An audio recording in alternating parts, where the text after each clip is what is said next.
कि मोकामा में गोपालगंज में जो दो उपचुनाव हो रहे हैं, इन दोनों उपचुनाव में लोक जनशक्ति पार्टी रामविलास भारतीय जनता पार्टी का समर्थन करेगी।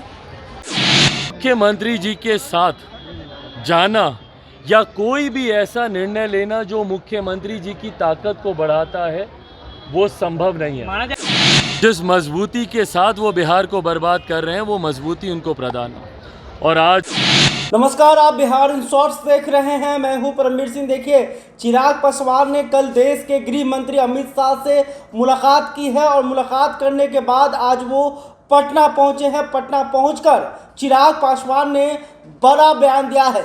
चिराग पासवान ने साफ साफ कह दिया है कि बिहार उपचुनाव में वो बीजेपी के उम्मीदवारों के लिए वोट मांगेंगे। देखिए, चिराग पासवान पटना एयरपोर्ट पर क्या कुछ कह रहे हैं। और इसीलिए मैंने मुख्यमंत्री जी का हमेशा से विरोध किया।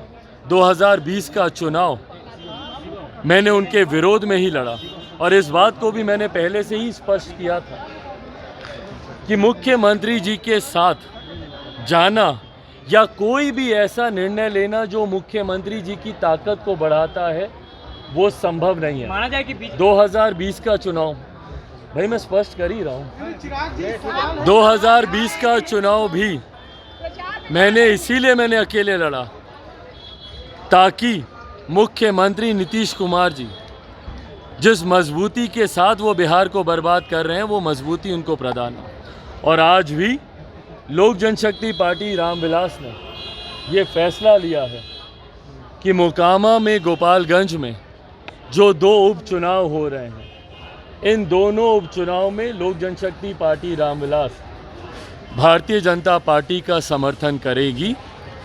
उनके पक्ष में हम लोग चुनाव प्रचार करेंगे और उपचुनाव में भारतीय जनता पार्टी के प्रत्याशियों की जीत सुनिश्चित हो, इसके लिए लोक जनशक्ति पार्टी रामविलास निर्णय लेते समय बहुत बीता है।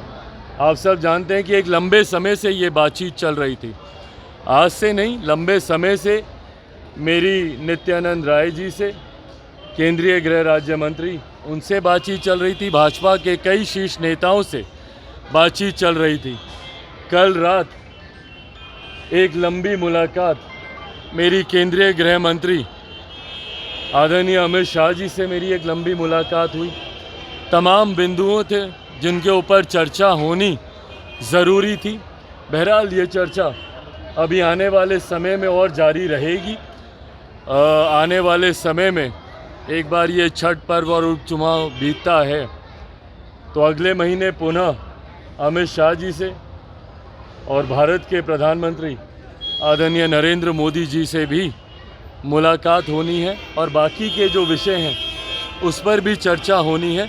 पर इस उपचुनाव को लेकर ये फैसला ले लिया गया है। पार्टी के तमाम वरिष्ठ नेताओं के साथ बैठकर भी इस पर चर्चा हुई है। मैं ज़रूर मानता हूँ कि समय कम है प्रचार में। अब महज 2 दिन ही रह गए भैया, कल और परसों का ही दिन रह गया है। इस कम समय में पार्टी के द्वारा जितनी मेहनत संभव हो पाएगी, पार्टी वो मेहनत करेगी ताकि भारतीय जनता पार्टी के प्रत्याशियों की जीत को हम लोग सुनिश्चित कर सकें। भाई मैं उपचुनाव का जिक्र कर रहा हूँ कि इस उपचुनाव में लोक जनशक्ति पार्टी ने ये फैसला लिया है कि भारतीय जनता पार्टी के पक्ष में हम लोग कल मोकामा में रोड शो है आपका। भाई ये कार्यक्रम अभी बैठ के तय होगा। भाजपा के प्रदेश अध्यक्ष, हमारे प्रदेश अध्यक्ष बैठ के इस कार्यक्रम को तय करेंगे।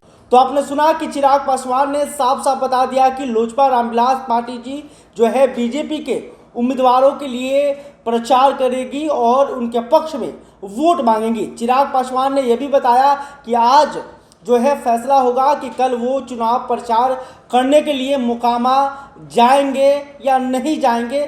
जो उनका शेड्यूल है वो तैयार होगा। लेकिन चिराग पासवान ने यह साफ कहा है कि लोजपा रामविलास जो पार्टी है वो अपना समर्थन इस उपचुनाव में बीजेपी को दे रही है। यानी कि मोकामा और गोपालगंज में चिराग पासवान बीजेपी के लिए बैटिंग करते हुए नजर आएंगे। इसके साथ ही चिराग पासवान ने कहा है कि कल रात में अमित शाह से उनकी लंबी मुलाकात हुई है और तमाम बिंदुओं पर उनकी बातचीत हुई है और ये जो बातचीत है वो आगे भी होगी।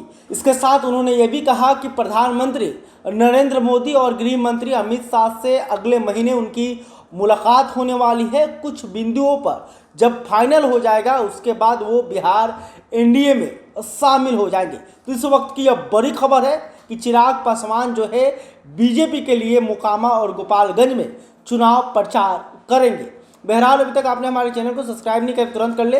इस खबर को लेकर आप क्या सोचते हैं कमेंट करके बता सकते हैं। वीडियो फेसबुक पर देख रहे हो तो हमारे पेज को भी लाइक करें। धन्यवाद।